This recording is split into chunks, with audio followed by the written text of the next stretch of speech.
पहले कुटलैहड़ की बात करें तो देवेंद्र भुट्टो ने अभी तक, आज जो मैं प्रेस कॉन्फ्रेंस उनकी देख रहा था, उन्होंने कहीं भी ये नहीं कहा है कि ये विषय लेकर मैं सीएम से मिला और ये विषय पूरा नहीं हो पाया। वो एक भी विषय नहीं बता पाए।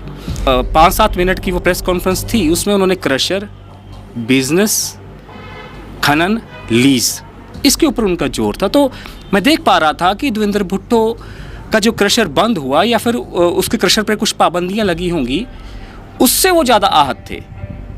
लेकिन वो ये बता रहे हैं कि कुटलैहड़ के लोगों की बात नहीं सुनी जा रही थी, कुटलैहड़ का विकास रुक रहा था। लेकिन देवेंद्र भुट्टो का अपना विकास और अपना क्रशर उनका जो था वो रडार के ऊपर था, क्योंकि ये स्वयं जयराम ठाकुर जिन्होंने और जेपी नड्डा स्वयं जानते हैं, ये विक्रम ठाकुर भाजपा के नेता वो भी जानते हैं, रेवेन्यू विभाग, पुलिस, फॉरेस्ट डिपार्टमेंट, ये सब जानते हैं कि देवेंद्र भुट्टो का जो क्रशर है वो अवैध तरीके से वहाँ पर लगा हुआ है। 14 महीने लगातार देवेंद्र भुट्टो ने सैकड़ों प्रेस नोट जारी किए अपने इस छोटे से कार्यकाल में। सुक्खू जी ने ऐतिहासिक बजट पेश किया, सुक्खू जी ने ये किया, सुक्खू जी ने वो किया, यहाँ से, और एक दिन आकर अचानक वो गायब हो जाते हैं उस पार्टी से। तो मुझे लगता है कि देवेंद्र भुट्टो का निजी नुकसान होता दिखाई दे रहा है मुझे। हिमाचल सरकार ने जो उनका अवैध क्रशर था, उस अवैध क्रशर को बंद करके पहले तो वहाँ पर ब्यास माता को थोड़ी सी राहत दी है, नो डाउट। लेकिन अब अगर कोई देवेंद्र भुट्टो से भी पूछे कि आपने नदौन से लेकर संस्कृत विद्यापीठ तक का इलाका, खैरन खड्ड, मसे खड्ड, न जाने कितने बड़े इलाके के ऊपर आपके क्रशर और आपके साथियों ने जो वहाँ पर अंधाधुंध खनन कर वहाँ पर लूट मचाई, आप उसके बारे में बात क्यों नहीं करते?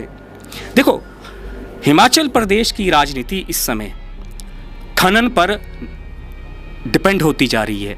खननकारी लगातार विधानसभाओं में दाखिल होने लगे हैं। केएल ठाकुर की बात कर लीजिए, आशीष की बात कर लीजिए, और वहाँ पर शायद निक्का है कोई, यहाँ देवेंद्र भुट्टो है। तो एक के बाद एक क्रशरों के मालिक, खनन में लगे हुए लोग, ठेकेदार, ये हमारी विधानसभाओं पर कब्जा कर चुके हैं कि ये 15 करोड़ ही होगा।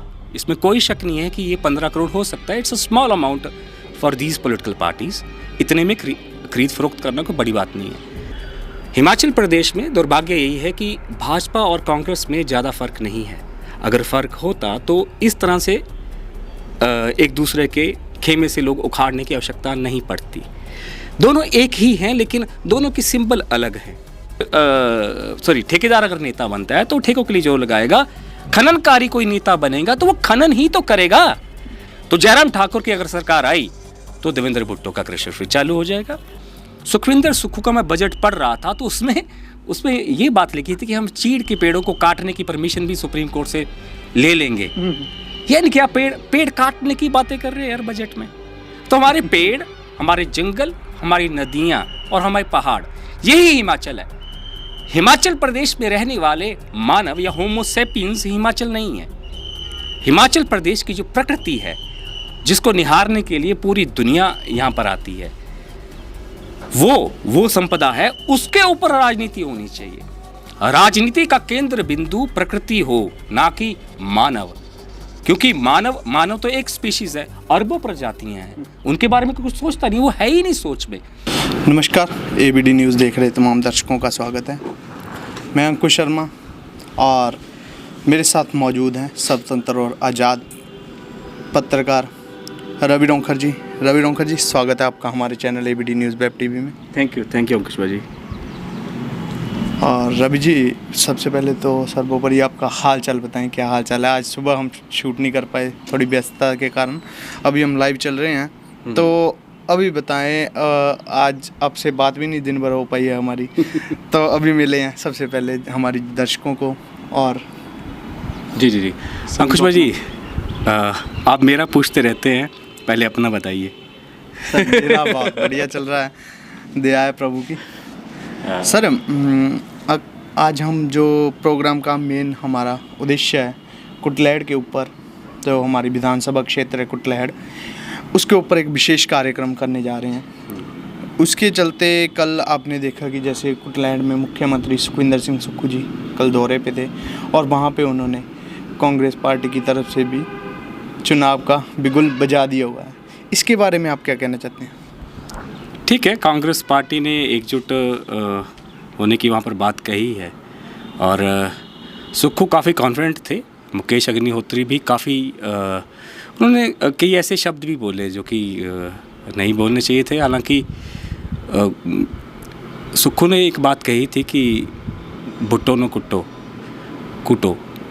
तो मैं देख रहा था कि डिक्शनरी से कूटो का मतलब क्या होता, मतलब कुट्टो का मतलब क्या होता। हुण कुट्टो का मतलब ये हो चुका है कि किसी को फिजिकली कुटना, बट कुटना का अर्थ ये है कि कोई किसी चीज़ ਨੂੰ जोर लगा के बड़े पीस तो छोटे छोटे सूक्ष्म पीस ਦੇ ਵਿੱਚ करना, मतलब उन्होंने टुकड़े टुकड़े टुकड़े पाउडर पाउडर कर देना। इसी कल मुख्यमंत्री सुखविंदर सिंह सुक्खू कुटलैहड़ क्षेत्र के दौरे पे थे विधानसभा के, तो उस दौरान उन्होंने एक बड़ी बात कही थी कि बागियों ने जो 15-15 करोड़ में अपना ईमान बेचा है और उसके हमारे पास प्रूफ है और ये जेल में जाएंगे, इसके बारे में क्या आपकी राय? अब मुझे लगता नहीं कि जेल जाएंगे, क्योंकि आज तक जितनी बार भी इस तरह से खरीद फरोख्त हुई है उसमें कुछ भी बाहर निकल कर ज़्यादा आता नहीं है, क्योंकि इनका मोडस ऑपरेंडी इतना शानदार होता है, इतने अच्छे तरीके से कार्य करते हैं कि ये चीज़ें बहुत कम बाहर आती हैं। अगर आ भी जाएँ तो साबित करनी मुश्किल हो जाती हैं। इसमें आपने देखा है कि बार बार चैतन्य शर्मा भी टारगेट हो रहा है, उनके पिता के ऊपर जो उत्तराखंड वाला आरोप लग रहा है, बार बार इन्हीं बागी नेताओं के ऊपर क्यों टारगेट किया जा रहा है? भाई, तुम्हारा बसा बसाया घर जिसे तुमने बड़ी रीझों से बनाया हो, अगर कोई उसे तोड़ना चाहे या उखाड़ना चाहे तो आप बताइए कि आपका जो एटीट्यूड होगा वो कैसा होगा। आपको अटैकिंग होना पड़ेगा। जैसे कि कुटलैहड़ की हम बात करें, चैतन्य की बात भी कर लेते हैं, पहले कुटलैहड़ की बात करें तो देवेंद्र भुट्टो ने अभी तक, आज जो मैं प्रेस कॉन्फ्रेंस उनकी देख रहा था, उन्होंने कहीं भी ये नहीं कहा है कि ये विषय लेकर मैं सीएम से मिला और ये विषय पूरा नहीं हो पाया। वो एक भी विषय नहीं बता पाए। मैं बड़े ध्यान से सुन रहा था उस प्रेस कॉन्फ्रेंस को, तो उन्होंने लगभग कोई अपनी वो जो 5-7 मिनट की वो प्रेस कॉन्फ्रेंस थी, उसमें उन्होंने क्रशर, बिजनेस, खनन, लीज, इसके ऊपर उनका जोर था। तो मैं देख पा रहा था कि देवेंद्र भुट्टो का जो क्रशर बंद हुआ या फिर उसके क्रशर पर कुछ पाबंदियां लगी होंगी, उससे वो ज़्यादा आहत थे। लेकिन वो ये बता रहे हैं कि कुटलैहड़ के लोगों की बात नहीं सुनी जा रही थी, कुटलैहड़ का विकास रुक रहा था। लेकिन देवेंद्र भुट्टो का अपना विकास और अपना क्रशर उनका जो था वो रडार के ऊपर था, क्योंकि ये सभी जानते हैं, ये स्वयं जयराम ठाकुर जिन्होंने और जेपी नड्डा स्वयं जानते हैं, ये विक्रम ठाकुर भाजपा के नेता वो भी जानते हैं, रेवेन्यू विभाग, पुलिस, फॉरेस्ट डिपार्टमेंट, ये सब जानते हैं कि देवेंद्र भुट्टो का जो क्रशर है वो अवैध तरीके से वहाँ पर लगा हुआ है। जहाँ पर उसकी मशीनरी इंस्टॉल है वो ज़मीन सरकार की है और उस ज़मीन पर जाने के लिए कोई रास्ता भी नहीं है। तो कुटलैहड़ की जनता को ये पता होना चाहिए था कि जो उनके पूर्व विधायक रहे हैं, जो कि कांग्रेस के बागी हैं, वो अवैध खनन में लिप्त रहे हैं। और जी रवि जी, अभी एक बात अपने हम भुट्टो के ऊपर ही कर रहे हैं, तो भुट्टो के रिगार्डिंग ही आपसे एक प्रश्न मेरा करता हूँ कि भुट्टो जी पहले तो 14 महीनों में कांग्रेस में जब विधायक रहे हैं वो, तो सीएम सुक्खू की तारीफ़ों के पुल बांध रहे थे, पुल पे पुल बांध रहे थे, प्रशंसा उनकी सरकार की, कांग्रेस पार्टी जैसी सरकार कभी हो ही नहीं सकती। और तो अब एकदम से उन्हें क्या हो गया और जनता को उनके प्रति भड़का रहे हैं कि ये इनके पास पैसा नहीं है, इनके पास कुछ नहीं है। क्या ये मैटर है क्या? और दूसरी बात इसी के साथ ये आती है कि जनता माने किसको सच, जो 14 माह पहले वो बातें कर रहे थे उसको सच माने या जो अभी बोल रहे हैं वो सच है? देखिए, राजनेताओं का आचरण जो है वो ऐसा ही है। 14 महीने लगातार देवेंद्र भुट्टो ने सैकड़ों प्रेस नोट जारी किए अपने इस छोटे से कार्यकाल में। तो सैकड़ों प्रेस नोट में एक ही बात कही गई थी कि सुक्खू जी ने कोई कमी नहीं छोड़ी है, पहली बात। नंबर 2 कि हम कुटलैहड़ को बदल कर रख देंगे, हम आत्मनिर्भर बन जाएंगे। सुक्खू जी ने ऐतिहासिक बजट पेश किया, सुक्खू जी ने ये किया, सुक्खू जी ने वो किया। तो जो व्यक्ति लगातार 14 महीने से एक एक घर जाकर कह रहा था कि तू चाहे भाजपा का है, तेरा विकास नहीं रुकेगा क्योंकि सुक्खू जी ने पीछे से हमें खुद छूट दे रखी है, तो राजनेता क्या इस तरह से और एक दिन आकर अचानक वो गायब हो जाते हैं उस पार्टी से? तो मुझे लगता है कि देवेंद्र भुट्टो का निजी नुकसान होता दिखाई दे रहा है मुझे। कांग्रेस हिमाचल सरकार ने जो उनका अवैध क्रशर था, उस अवैध क्रशर को बंद करके पहले तो वहाँ पर ब्यास माता को थोड़ी सी राहत दी है। हालांकि सुक्खू जी के अपने लोगों के क्रशर भी हैं उन इलाकों में। वही आपसे बात करने जा रहा था, माफ़ कीजिएगा टोक रहा हूं, कि आज देवेंद्र भुट्टो ने ये बात कही है प्रेस वार्ता के दौरान कि हमारे क्रशर जो निजी तौर पे बंद किए गए और अपने चहेतों के क्रशर को चलाया जा रहा है, उनमें 2 नंबर का काम बड़े स्तर पे, बड़े लेवल पे हो रहा है। ये क्या बात है, इसके बारे में? अंकु भाई, मैं दोबारा से आपको एक चीज़ और बताता हूँ। उस प्रेस कॉन्फ्रेंस में इन्होंने कहा कि हमारे क्रशर बंद कर दिए और अपने मित्रों के चल रहे हैं, जिनके पास बहुत सारी, उनके पास अथॉरिटीज़ नहीं हैं, उनके पास परमिशंस नहीं हैं क्रशिंग करने की, उनको भी दे रखी है छूट ब्यास नदी को लूटने की। No doubt. लेकिन अब अगर कोई देवेंद्र भुट्टो से भी पूछे कि आपने नदौन से लेकर संस्कृत विद्यापीठ तक का इलाका, खैरन खड्ड, मसे खड्ड, न जाने कितने बड़े इलाके के ऊपर आपके क्रशर और आपके साथियों ने जो वहाँ पर अंधाधुंध खनन कर वहाँ पर लूट मचाई, आप क्यों नहीं, आप उसके बारे में बात क्यों नहीं करते? देखो, हिमाचल प्रदेश की राजनीति इस समय खनन पर डिपेंड होती जा रही है। खननकारी लगातार विधानसभाओं में दाखिल होने लगे हैं। केएल ठाकुर की बात कर लीजिए, आशीष की बात कर लीजिए, और वहाँ पर शायद निक्का है कोई, यहाँ देवेंद्र भुट्टो है। तो एक के बाद एक क्रशरों के मालिक, खनन में लगे हुए लोग, ठेकेदार, ये हमारी विधानसभाओं पर कब्जा कर चुके हैं। भैया एक और मेरा प्रश्न, उन्होंने ये एक और बात कही थी मेरे ध्यान से थोड़ा कि उनका कहना ये भी था कि मुख्यमंत्री सुखविंदर सिंह सुक्खू ने जो अभद्र भाषा का प्रयोग किया है, जो गरिमा को उन्होंने लांघा है, उसके लिए हम उनके ऊपर मानहानि का डाबा ठोकेंगे। मानहानि के किस बिना पे ये करेंगे? उनके वो तो मुख्यमंत्री का खुद बयान ये था कि मेरे पास प्रूफ पड़े हैं कि इन्होंने 15-15 करोड़ लिया है और अपना ईमान बेचा हुआ है इन्होंने 15-15 करोड़ में।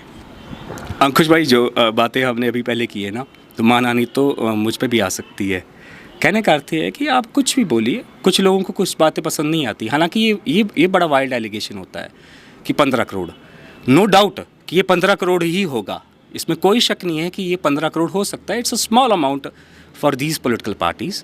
इतने में खरीद फरोख्त करना कोई बड़ी बात नहीं है, लेकिन उसे साबित करना थोड़ा मुश्किल रहता है, क्योंकि ये कार्य, यही बात मैं आपसे कर रहा हूँ कि धर्मशाला में वो बात हम थोड़ा डिले करते हैं। अच्छा, वो भी प्रश्न है मेरा आपके पास कि मानहानि ये बोल रहे हैं कि हम करेंगे, तो सुखविंदर सिंह सुक्खू जी पूरी तैयारी में बैठे हुए हैं। कल उन पूरे कॉन्फिडेंस तरीके में वो नज़र भी आए। उनका कहना था कि हमारे पास प्रूफ पड़े हैं, इनके कितने कितने में ये बिके हैं, इनका ईमान अपना कितने कितने में बेचा है। और उनका एक और भी बड़ा प्रश्न था कि ये जो लोग अपनी पार्टी के प्रति ईमानदार नहीं रह सके, तो वो बीजेपी में जाके क्या ईमानदारी दिखाएंगे?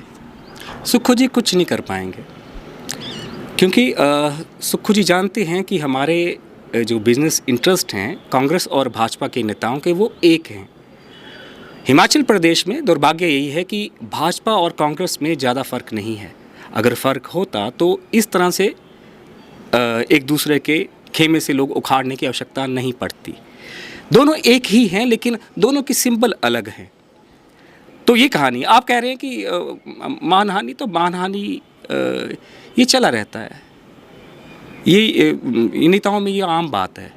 लेकिन मूल प्रश्न क्या है? मूल प्रश्न मेरा आपसे ये है कि देवेंद्र भुट्टो ने एक बड़ी बात कही थी कि हम बचपन से ठेकेदार हैं, हम कभी अभी नहीं आए कि अभी राजनीति में आके ठेकेदारी में उतरे हैं। हमारा बचपन का कारोबार चल रहा है, पूर्वजों की वो उससे है, मेरा बेटा ठेकेदारी करता है, सारा कुछ है।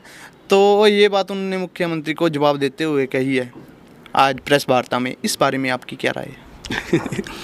देखिए, अगर आप मेरी बात मेरा प्रश्न मैं प्रश्न समझ गया साथ में है कि ठेकेदार ही जो नेता क्यों बनते हैं? हाँ, उन्होंने कहा कि मैं 23-24 साल से ठेकेदारी कर रहा हूँ, ये हमारा पुश्तैनी कार्य है। 23-24 साल से तो ये इन्होंने शुरू किया, ये फाउंडर हैं उसके। पुश्तैनी काम नहीं हुआ, हम इसे पुश्तैनी काम नहीं कहेंगे, लेकिन मैंने इनकी ठेकेदारी देखी है, मैंने इनकी सड़कें देखी हैं देवेंद्र भुट्टो की, जो कि बेहद घटिया क्वालिटी की रही हैं। मैंने रिपोर्टिंग की है उसकी। वो सड़क आगे बनती थी और पीछे से टूट जाती थी। ये देवेंद्र भुट्टो का जो ट्रैक रिकॉर्ड मैंने जो एटलीस्ट मैंने जो सड़क प्रत्यक्ष रूप से देखी थी, तो वहाँ के लोगों ने बताया कि ये जी भुट्टो जी की उन्होंने इसका निर्माण किया है। पहला पॉइंट है। और दूसरा ये कि आप ये देखिए कि खनन एक विध्वंसकारी और विनाशकारी कार्य है। देवेंद्र भुट्टो के बिजनेस इंटरेस्ट जो थे वो आहत हुए हैं और उन्होंने वहाँ पर शरेआम बोला। ये बात ऐसी बात नहीं, उन्होंने सुक्खू के करीबी क्रशर वाले का नाम भी लिया कि यार वो भी तो चल रहा है। कहीं ना कहीं आपको देखो क्रशर एक नॉर्मल थिंग है। अब खननकारी का नेता बनना, जैसे आप ठेकेदारी बात कही ना, देखिए अगर कोई संगीतज्ञ बनेगा एमपी या एमएलए तो उसका झुकाव संगीत की तरफ होगा। अगर कोई खिलाड़ी बनता है तो खिलाड़ी की तरफ उसका वो खेलों की तरफ थोड़ा सा झुकाव रहेगा। जैसे हम अजय ठाकुर को देख लेते हैं, कबड्डी प्लेयर, वो पुलिस ऑफिसर हैं लेकिन वो कबड्डी में एक्टिव रहते हैं थोड़ा। तो ऐसे जिस फील्ड से जो व्यक्ति आएगा, ये खनन की फील्ड से हैं तो ये खनन कार्यों के साथ संबंध बनाते आगे जाएंगे। इनकी यारी दोस्ती उठना बैठना उन लोगों से होगा। अगर ये ठेकेदार हैं तो ठेकेदारी, अब इनके देखिए नेता अगर ठेकेदार बनता है तो भैया ठेकों के लिए वो जोर लगाएगा। नेता ठेकेदार अगर नेता बनता है तो ठेकों के लिए जोर लगाएगा। खननकारी कोई नेता बनेगा तो वो खनन ही तो करेगा। और जिस तरीके से अवैध खनन हिमाचल प्रदेश में हो रहा है, सुक्खू सरकार ने ठीक है इनका वो बंद करवा दिया, लेकिन कल को अगर वाकई ये जयराम ठाकुर जैसे कह रहे हैं कि हमारी सरकार आ रही है, तो जयराम ठाकुर की अगर सरकार आई तो देवेंद्र भुट्टो का क्रशर फिर चालू हो जाएगा। जबकि जयराम जानते हैं पॉइंट वही घूम के आ रहा है कि वो कह रहा है कि मेरा कारोबार है। तो आप ये देखिए ना कि ये कुटलहट से भागने का, कांग्रेस छोड़ने का कारण ये बिजनेस ही तो है। रवि जी, एक इसी पे बात आ जाती है। आपने जैसे बोला कि आज ये बात भी प्रेस वार्ता में हुई है कि 4 जून को जो सरकार हिमाचल प्रदेश में बीजेपी की आ रही है, वो कैसे आ रही है? मेरे को आप थोड़ा ये लॉजिक तो समझाएं कि कैसे आ रही है। जो मुकेश अग्निहोत्री का दावा सारा कुछ वो स्थिर कह के गए हैं कि हमारी सरकार स्थिर है, हमारे हाउस बोर्ड जो हैं इनसे ज़्यादा हैं, इनको 10 की जो बंदे चाहिए सीटें 10 सीटें चाहिए और सीटें हैं 9 पे इलेक्शन हो रहा है। वैसे तो निर्दलीय डाल के निर्दलीय भी इस्तीफा देने के लिए तैयार हैं, उनके लिए भी होगा क्योंकि बिगुल तो बच चुका है ना बीजेपी की तरफ से। तो ये कहने का मतलब है 10 सीटें इनको चाहिए, तो सरकार कैसे आ जाएगी उनका? देखिए पहली बात तो ये चुनाव जो भाजपा कोई सरकार चुनने के लिए चुनाव नहीं हो रहा। जो विधानसभा चुनाव हिमाचल प्रदेश का है वो तो एक बाई इलेक्शन है जिसमें कि कांग्रेस से गए हुए 6 लोगों की सीटें खाली हुई, अब उन्हें दोबारा भरा जाएगा। ये सत्ता के लिए नहीं है। लेकिन हाँ जैसे जयराम जैसे कह रहे हैं ना, देखिए जयराम को भरोसा है अभी भी कि कोई दूसरा गुट कांग्रेस का टूटेगा, कुछ और लोग जो है इस्तीफा देंगे, हम इस्तीफा देंगे, कुछ ऐसा परपंच हम करें कि हिमाचल प्रदेश से सुक्खू सरकार जो है वो गिर जाए। नो डाउट जयराम चाहते हैं। देखिए सरकार गिराना ही तो मकसद था। ऑपरेशन लोटस इनका एक मेन मकसद था कि ऑपरेशन लोटस के जरिए अब ऑपरेशन लोटस, अब लोटस को इससे जोड़ना जो है वो मुझे लगता नहीं कि लोटस का कार्य ऐसा नहीं रहता कि ऑपरेशन लोटस ये नाम दे दिया गया है क्योंकि कोई भी दे सकता है। पर मुझे लगता है कि जो लोग आपके सदैव विरोधी रहे हैं, अब इससे पता क्या हो रहा है, राजनेताओं क्योंकि अब भीड़ इतनी बढ़ती जा रही है बीजेपी में, खासकर राजनीतिक दलों में भीड़ बढ़ गई है क्योंकि अब देखिए ना अब ठेकेदार और क्रशर मालिक भी अब नेता बन चुके हैं। हम ऐसा दौर देख रहे हैं जिसमें कि प्रकृति को नष्ट करके जो पैसा कमाते हैं वो लोग अब कानून के निर्माता हैं। विधायक जो होता है वो कानून का निर्माता होता है। तो देखिए कि जो वनों को काट रहे हैं, जो नदियों को पहाड़ों को कुरेद रहे हैं, हिमाचल प्रदेश इस समय अभूतपूर्व और कभी भी इतिहास में हम कभी भी इतने बड़े संकट से नहीं जूझ रहे थे जितने कि अब जूझ रहे हैं क्योंकि हमारी पहाड़ियाँ धीरे धीरे गायब हो रही हैं। प्रश्न का जवाब नहीं आया। अगले मैं बता रहा हूँ आपको। अब क्या हो रहा है कि मान लीजिए कि भाजपा के देखो दलों के अंदर रश है पहले से, इन दलों के अंदर पहले से ही जो एक अगला नेतृत्व वो तैयार खड़ा है, जो आगे पहले से नेतृत्व है वो क्या कर रहा है, कांग्रेस के लोग ला रहा है। अब एक कमरे में थोड़ी सी जगह ही है भाई, उस जगह में क्या हो रहा है कि ये कांग्रेस के आ रहे हैं और बीजेपी के सीधे कोनी लगते हुए पीछे से निकलते जा रहे हैं, या नहीं निकल रहे तो साइड पे खड़े होकर वो तमाशा देख रहे हैं कि ये हो क्या रहा है। नहीं, जैसा कि मैं प्रश्न आपसे ये इस पूछा था कि सरकार गिरेगी, इनका मानना तो पूरा मान के बैठे हुए हैं। बीजेपी वालों ने अपना एक मन बना लिया हुआ है कि भाई 4 जून को सरकार बनेगी बनेगी। मैं वो एक प्रश्न है, 10 सीटें पे इनको चुनाव जो चाहिए, 10 बंदे अपने पास करना है और 9 सीटों पे चुनाव हो रहा है, ये कैसे संभव हो सकता है? ठीक है, 6 पे हो रहा है अभी तो, 3 पे उन्होंने रोक दिया गया है। देखो जून मुख्यमंत्री जी ने ये बात कह दी थी, उप मुख्यमंत्री मुकेश अग्निहोत्री ने, कि उनके भी इस्तीफे लेंगे, उनकी ये हालत भी इसी तरह करेंगे कुछ। देखिए, फिलहाल तो कोई सरकार नहीं जा रही, ये तो तय है। इन 6 के बावजूद भी ये सरकार नहीं जा रही, ये श्योर है। और ये 6 के 6 जीत जाएंगे। देखिए, बड़ा जुआ है। मैं हैरान हूँ और मैं भाजपा के नेताओं की तारीफ करना चाहता हूँ कि अगर ये ऑपरेशन फेल हो गया, अगर ये ऑपरेशन फेल हो जाता है, क्योंकि भाजपा के अंदर भी तो बागी पैदा हो रहे हैं। अब दूसरे का बागी लाओगे तो अंदर बैठा भी तो बागी पैदा हो सकता है, जो कह रहा है कि भैया जिसने उम्र भर हमें गाली दी, जिसके खिलाफ हमने यार हम दुश्मनी पाली, आपने आज मुझे गले लगा लिया, हमें पूछा भी नहीं। एक और बड़ा प्रश्न इसी वक्त उठता है। जैसे कल मुख्यमंत्री सुखविंदर सिंह सुक्खू दौरे पे थे, उन्होंने कहा कि अगर कांग्रेस सरकार में किसी ने काम किया है तो विवेक बिक्कू ने किया हुआ है। वो 5 साल कार्य हक इसका बनता था, टिकट उसको दे दिया गया, वो बागी हो गया। तो उसी तरफ बयान देते हुए देवेंद्र भुट्टो ने ये कहा कि मित्रों की सरकार है, ये आम बंदों को नहीं देखेगी, हमारे जैसों को नहीं देखती। देवेंद्र भुट्टो ने जो बात कही है, मित्रों की सरकार है, प्रत्येक सरकार मित्रों की है। इवन दो हमारे प्रधानमंत्री के ऊपर भी आरोप लगते हैं कि वो अपने मित्रों को बेनिफिट्स देते हैं। राजीव गांधी, नेहरू, इंदिरा, जयराम, वीरभद्र, धूमल, मित्रों की तो सरकार होती है और दुश्मनों की होती है क्या? मित्रों की ही सरकार होती है। नहीं, उनका कहने का मतलब है जब हम सत्ता में थे तो हमें पूछा नहीं गया। नहीं, मुझे लगता है कि सुक्खू सरकार जो थी वो दुश्मनों की सरकार भी थी, अकेली मित्रों की सरकार नहीं थी। क्योंकि उसमें देखिए ना, ये 6 तो अंदर दुश्मनी पाल कर बैठे थे, तो शत्रुओं की सरकार है सुक्खू सरकार, अगर देखा जाए।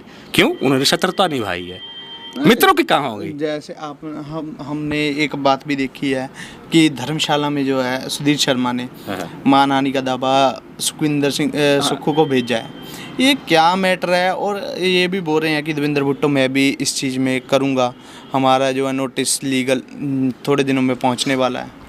इस पूरे घटनाक्रम में राज्यसभा की सीट के ऊपर चुनाव होता है, वहाँ से ये लफड़ा शुरू होता है। ठीक है, वहाँ पर ये कहते हैं कि बाहरी है। मैं आगे तक पहुँचता हूँ। ये कहते हैं कि बाहरी व्यक्ति है, श्री राम मंदिर के कॉज के खिलाफ, मंदिर के खिलाफ इस व्यक्ति ने केस लड़ा दशकों तक। यार कम से कम अभिषेक मनु सिंघवी जो कार्य करता है वो शरेआम और खुल्लम खुल्ला वो करता है। अगर वकील है, अगर वो फीस ले रहा है तो ईमानदारी के साथ अपना कार्य तो पूरा कर ही रहा है ना, अपना कार्य तो कर ही रहा था। और इनके जो भाजपा के जो राष्ट्रीय अध्यक्ष हैं वो गुजरात से चुने जाते हैं। ये मुझे बता रहे थे कि वो गुजरात के एमपी हैं, तो गुजरातियों ने एक हिमाचली को स्वीकार कर लिया। हिमाचल प्रदेश में अगर अभिषेक मनु सिंघवी, हालांकि मैंने ये बात पहले भी कही है कि अभिषेक मनु सिंघवी को कोई यहाँ जानता नहीं था और हिमाचल के प्रति उनका कोई योगदान नहीं था, लेकिन अब नीचे आते हैं तो यहाँ से लड़ाई शुरू होती है। इतनी भयंकर हो जाती है कि हेलीकॉप्टर चलते हैं, सरकार गिराने की बात आ जाती है, फिर आगे बढ़ते हैं, फिर ये कहते हैं कि खरीद फरोख्त, तो ये केस दर्ज होता है, इसमें कुछ नहीं निकलना। और अभी तक के पूरे प्रकरण में पहला पॉइंट, सॉलिड पॉइंट जो है ना, पहला सॉलिड पॉइंट जो है वो इन बागियों के हाथ आया कि 15 करोड़ साबित करके बताओ, जो कि साबित करना थोड़ा टफ रहेगा, लेकिन गोल मोल करके इस केस का बनना कुछ नहीं है। टफ तो रहने वाला है मुकाबला। उन्होंने बोला है साबित करके कोई भी 2 नंबर का धन लेगा वो तो अकाउंट में तो लेगा नहीं। सबसे बड़ी बात है कि टफ करना, इनको प्रूफ करना मुश्किल हो रहा है, जैसा हमने देखा भी है। तो बाकी आपकी आगे की रणनीति जो है कुटलैहड़ क्षेत्र में जो विकास कार्य हैं उनके ऊपर कैसी है सोच कि कुटलैहड़ में कार्य हुए हैं मात्र 14 महीनों में या नहीं हुए हैं? देखिए, जैसे मैं बता रहा हूँ कि कुटलैहड़ के ऊपर, उनके विषयों के ऊपर कोई चर्चा आज तक नहीं हुई है। हिमाचल प्रदेश में कुटलैहड़ एक दुर्भाग्यपूर्ण ये बात है कि हमें ऐसा नेतृत्व वहाँ पर मिला जिसने कोई विजन के साथ नहीं चला। कुटलैहड़ के पास इतना अथाह सागर है, गोबिंद सागर वहाँ पर है, वहाँ से अगर ये पानी लिफ्ट कर सकते हैं, क्योंकि दुनिया पानी के लिए लड़ाई लड़ रही है। आने वाले समय में हमारे पड़ोसी राज्यों से भी हमारे संबंध जो है वो पानी को लेकर और खराब होंगे। इससे पहले कि हम अपना ही जल प्रयोग ना कर पाएँ, मुझे लगता है कि कुटलैहड़ के नेताओं को एक बड़ी स्कीम जल्द से जल्द अगले 5 साल के अंदर कमीशन कर देनी चाहिए। वो ये कि कुटलैहड़ की गोविंद सागर झील का पानी लिफ्ट करके, ये जो धार आप देख रहे हैं ये रामगढ़ धार है, रामगढ़ धार के आगे बी वैली है, आगे 16 सिंगी धार है, तो यहाँ पर अगर टैंक्स भी बनते हैं या कोई भी स्कीम, या फिर अब सतलुज नदी का पानी, मेरा कहने का अर्थ ये है कि कुटलैहड़ सब्जी उत्पादन में हिमाचल का अग्रणी राज्य क्षेत्र बन सकता है, बागवानी में अग्रणी बन सकता है, लेकिन अभी तक किसी भी नेता ने कोई विजन वो लेकर नहीं आया है। जैसा कि अभी हम देख रहे हैं, 32 साल बाद जिसे जिताया वो ठेके और क्रशरों में उसका इंटरेस्ट है। विवेक विक्कू ने भी ये मुद्दे बहुत तीव्रता से नहीं उठाए हैं अभी तक। मुझे नहीं पता, क्योंकि अगर विवेक विक्कू चाहते तो देवेंद्र भुट्टो को कब से टैकल कर सकते थे। उनका कहना ये भी था, विवेक विक्कू का कहना, कि हमें तो पूछता ही नहीं था वो बंदा, हमसे मिलता नहीं था, हमसे कुछ नहीं करता था। तो उन्होंने कौन सा बताया जनता को? नहीं, उन्होंने बड़ी अभी जब वो बागी हुए, उनका कहना था कि हम बड़े सुखी हुए हैं कि ये बंदा छोड़ के गया है, कि हमारी कुटलैहड़ में मीटिंग हुई थी, इनकी एक बैठक रखी गई थी विवेक विक्कू द्वारा, और भी कार्यकारी अध्यक्ष रणजीत राणा भी वहाँ मौजूद रहे, कि वो देवेंद्र भुट्टो जो हैं वो 14 महीनों में हमें एक बार भी नहीं मिलते थे, हमें ना बोलते थे, हमारे साथ अभद्र व्यवहार किया जाता था। भाई जी, विक्कू और भुट्टो का रिश्ता सेम वैसा ही रहने वाला है जैसा कि अब भुट्टो और वीरेंद्र कंवर का। वीरेंद्र कंवर और भुट्टो ये दो नेता ऐसे हैं, और विक्कू कि देवेंद्र भुट्टो ने दोनों के साथ काम किया था, ये दोनों के दलों में रहे हैं ये। तो विक्कू का ये कहना कि हमसे मिलते नहीं थे, ये मुझे नहीं लगता कि बड़ा सही आर्गुमेंट है, क्योंकि विक्कू भी तो उनके वैसा शो नहीं करते थे। विक्कू अपनी धुन में रहते थे, इसमें कोई डाउट नहीं है, जैसे कि अब वीरेंद्र कंवर अपनी धुन में हैं। मेरा कहने का अर्थ बाजी यही है कि विक्कू जब कांग्रेस में थे तब भुट्टो के ये कार्य चल रहे थे, तब विक्कू ने कोई मुंह नहीं खोला या फिर कभी खुलकर वो सामने नहीं आए। वीरेंद्र कंवर जब भाजपा में थे, इनकी सत्ता थी, तब देवेंद्र भुट्टो कांग्रेस में थे, तब भी कंवर ने कभी भी भुट्टो के विरुद्ध या फिर उनके इन अवैध क्रशर के ऊपर एक कमेंट नहीं दिया। मेरा कहने का अर्थ है कि अगर आप अपने ओपोनेंट के खिलाफ आक्रामक नहीं है तो उसका एक ही रीज़न ये है कि इन नेताओं के बिजनेस इंटरेस्ट सेम हैं, इनकी राजनीतिक धारा एक जैसी है, इनमें कोई अंतर नहीं है। विक्कू क्योंकि फ्रेश है, अभी विक्कू को बरता नहीं गया है, उसको मौका नहीं मिला है कुटलैहड़ में, और इनके पास सबसे बेस्ट ऑप्शन अभी यही बचा था। और नहीं, और कोई बेस्ट ऑप्शन नहीं था इनके पास। उनके पास एक और ऑप्शन था, लेकिन उस ऑप्शन के बारे में भी इन्होंने कभी कंसीडर नहीं किया। 2-3 ऑप्शन इनके हो सकते थे। एक ऑप्शन डॉक्टर विजय डोगरा हो सकते थे। एक मैं जो कहता हूँ कि कुटलैहड़ के राजकुमार युवराज वो हो सकते थे, नहीं, लेकिन वो भी अब राजनीति से दूर हैं। कुटलैहड़ का दुर्भाग्य ये भी है ना कि हमारे जो राजा हैं उनके परिवार ने भी कुटलैहड़ को छोड़ दिया। राजा महेंद्रपाल जी ने इलेक्शन लड़ने की कोशिश की तो कुटलैहड़ वासियों ने हरा दिया, लेकिन थोड़ा अंतर से हराया। ऊपर के राजाओं ने विधानसभा नहीं छोड़ी। वो समझते थे कि हमें विधानसभा से अपने इलाकों को समृद्ध और आगे बढ़ाना है। तो वो राजवंश के जो वंशज हैं आगे, वो वहाँ पर टिके हुए हैं, लेकिन कुटलैहड़ में नहीं हो पा रहा। कुटलैहड़ को नेतृत्व जो है अब ये दोनों आगे चुनाव लड़ रहे हैं। अब किसकी विजय होगी ये समय ही बताएगा, लेकिन कुटलैहड़ वासियों को ये चीज़ें सोचनी पड़ेंगी कि, या पूरे हिमाचल प्रदेश को, कि हम किस तरह के नेतृत्व को आगे ला रहे हैं। और आगे आने वाले समय में जो हम जलवायु परिवर्तन की बात करें, हम पर्यावरण की बात करें, कोई भी, आप यहाँ तक देख लीजिए कि सुखविंदर सुक्खू का मैं बजट पढ़ रहा था तो उसमें ये बात लिखी थी कि हम चीड़ के पेड़ों को काटने की परमिशन भी सुप्रीम कोर्ट से ले लेंगे। यानी क्या पेड़ काटने की बातें कर रहे हैं यार बजट में? तो हमारे पेड़, हमारे जंगल, हमारी नदियाँ और हमारे पहाड़, यही हिमाचल है। हिमाचल प्रदेश में रहने वाले मानव या होमो सेपियंस हिमाचल नहीं है। हिमाचल प्रदेश की जो प्रकृति है जिसको निहारने के लिए पूरी दुनिया यहाँ पर आती है, वो संपदा है, उसके ऊपर राजनीति होनी चाहिए। राजनीति का केंद्र बिंदु प्रकृति हो, ना कि मानव, क्योंकि मानव तो एक स्पीशीज है, अरबों प्रजातियां हैं, उनके बारे में कुछ सोचता नहीं, वो है ही नहीं सोच में। इसलिए हमारा समाज जो है ऐसी राजनीति की तरफ जाएगा जो कि विध्वंसकारी है। आज हम एक चीज़ देख रहे हैं, आज इधर से पलटी उधर, उधर से पलटी इधर, हर रोज दिन में कम से कम 10 अलर्ट आ रहे हैं, उसने पार्टी छोड़ी, उधर शामिल, इसने पार्टी छोड़ी। क्या है ये विषय, कहाँ है प्रपंच राजनीति का? अच्छा, आप भी प्रेस कॉन्फ्रेंस कवर करते हैं, आखिर में मैं आपसे पूछना चाहता हूँ कि विषय कहाँ पर है? आप जितनी प्रेस कॉन्फ्रेंस में गए, आपका क्या अभी तक का भैया? जैसे मैं प्रेस कॉन्फ्रेंस में जाता हूँ, अटेंड करता हूँ, प्रेस कॉन्फ्रेंस सिर्फ एक विषय, इनका आधार कोई नहीं होता, कुछ नहीं होता। बस कल जो दूसरा नेता बयान दे गया होता है उसके उल्टा उसका बयान और खंडन करना, बस इनका इतना ही मतलब है। आगे इनका विषय कोई नहीं है, जनता के बारे में कुछ नहीं है, ये चीज़ है भाई, क्लियर कट है। तो आज के प्रोग्राम को यहीं पे विश्राम देते हैं और कल मिलेंगे अपने अगले प्रोग्राम में, जो गगरेट के ऊपर रहने वाला है। कल गगरेट विधानसभा के ऊपर हम विस्तार पूर्वक चर्चा करेंगे। तब तक के लिए हमें दे इजाज़त, धन्यवाद। हर हर महादेव।